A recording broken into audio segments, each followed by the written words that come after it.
video 2, Contemporary Practice. Continuation from sketchbook 1 is sketchbook number 2, New and Future Materials. I had an initial introduction to new and future materials, looking at synthetic, plastics, rubbers, and anything that was new and futuristic. As we'd started to, we were given direction via the brief to look at scientists and technology and textile designers and fashion designers. I came across a company called Science. They research into viruses and bacteria for a source of imagery.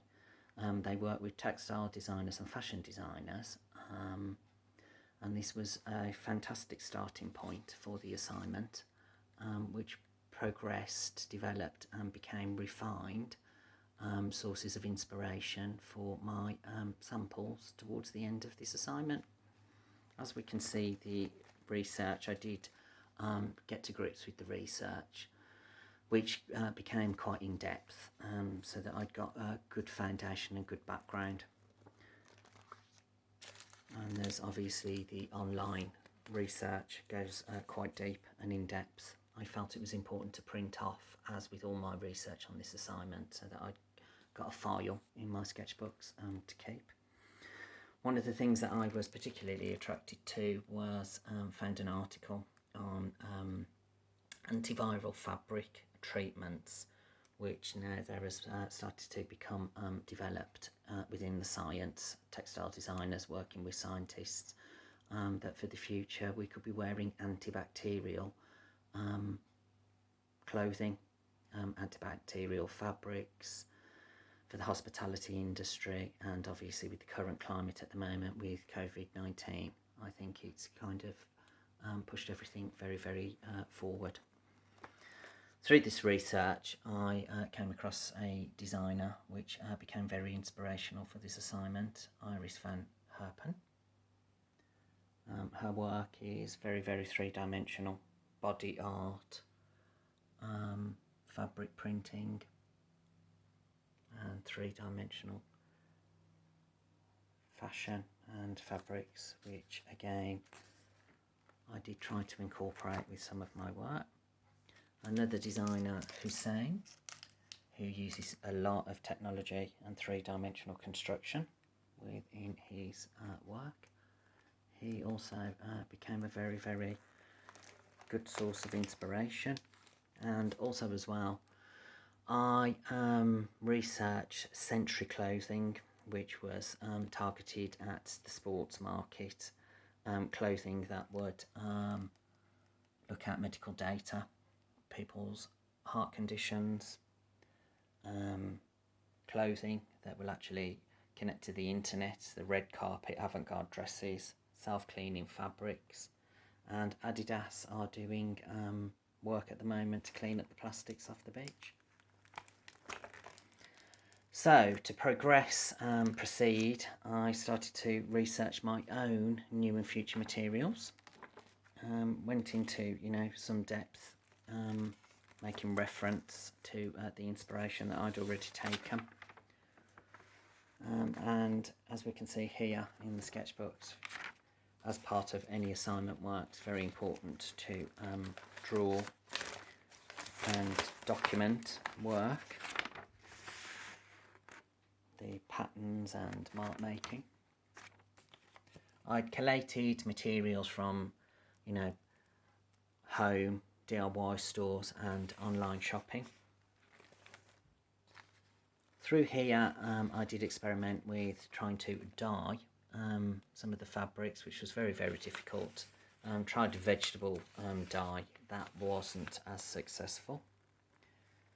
But again, we can see I've incorporated lots of drawing. Colour work, colour of the new future materials. You don't really get a set colour palette as such, so it's quite good to work with colours that you are just throwing at.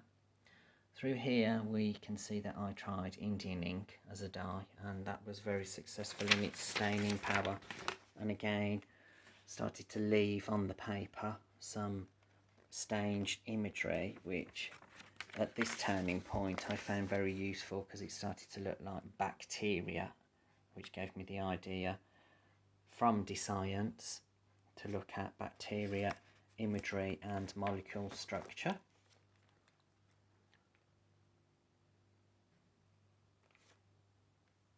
Drawing and mark making and using some of my materials again.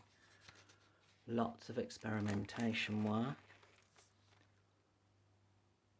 Scientific colour palettes I've considered, and this was again came from new and future materials. Quite bright colours that stand out. Now what I did progress and was able to discover is a lot of the new and future materials would react to heat. So I used heat and iron with layered paper over some of the samples to work with the words that we were given in the assignment, things like melting, shrinkage, and then this would either make the material translucent or make it more solid. As we can see, experiments was quite useful because it created its own mark making and pattern making, which again looks very technical, technology, scientific, science.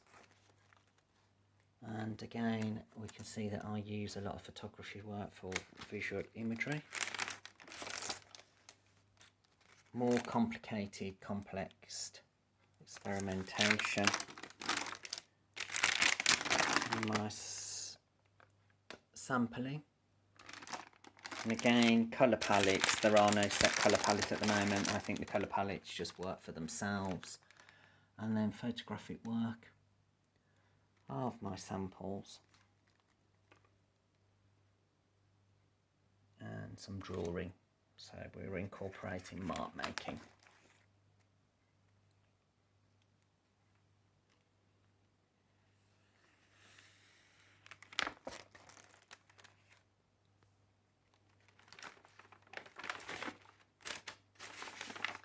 I think as any practitioner realises, it's kind of just working through experiment after experiment to discover the good samples from the bad samples and the mistakes. Sometimes the mistakes give us a result that we, then can proceed and discover other investigations.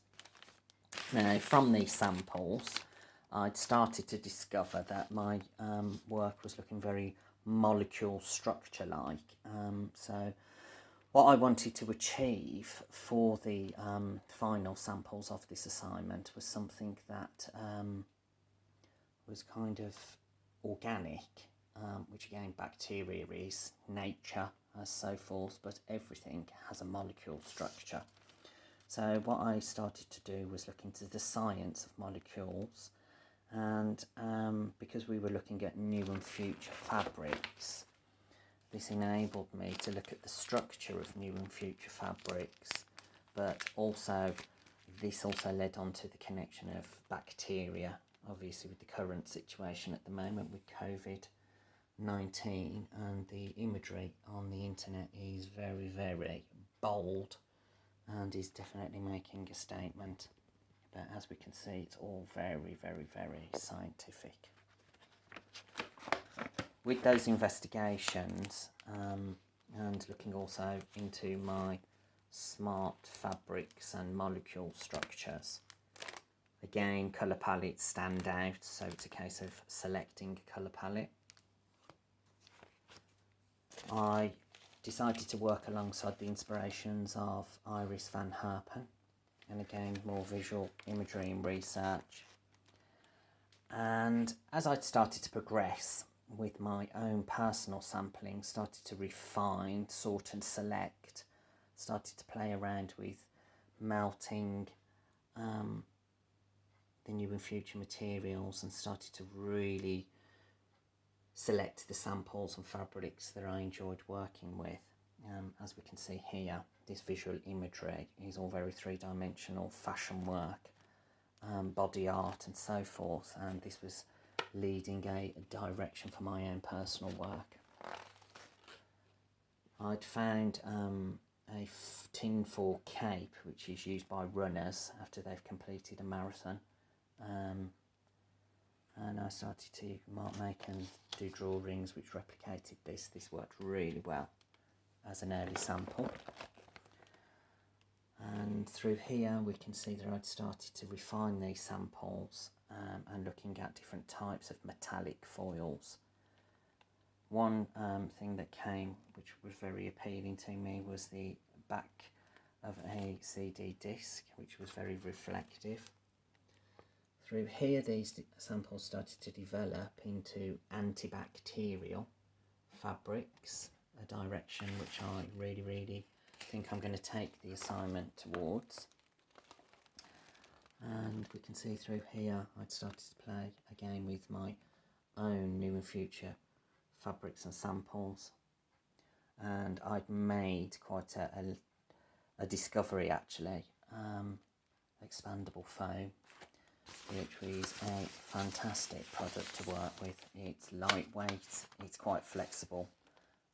This was applied to greaseproof paper, and you'll see in the future sampling you can actually peel off the foam, paint it, cut it, and it is an excellent product to work with. Just some collage work, and through here we can see my sketchbook. However, I've demonstrated the idea of the antibacterial fabric and demonstrating it as a mask. Again, I haven't set myself a colour palette at this point.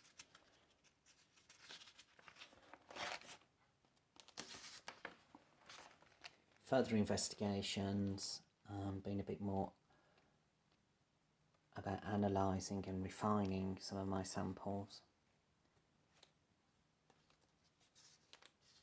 All very experimental. Now these in particular are some of my very favourite samples.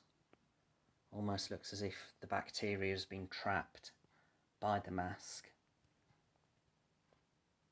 Or is it a connotation of the body being infected and the bacteria leaving the body, which was commented on by a friend of mine who particularly likes this work.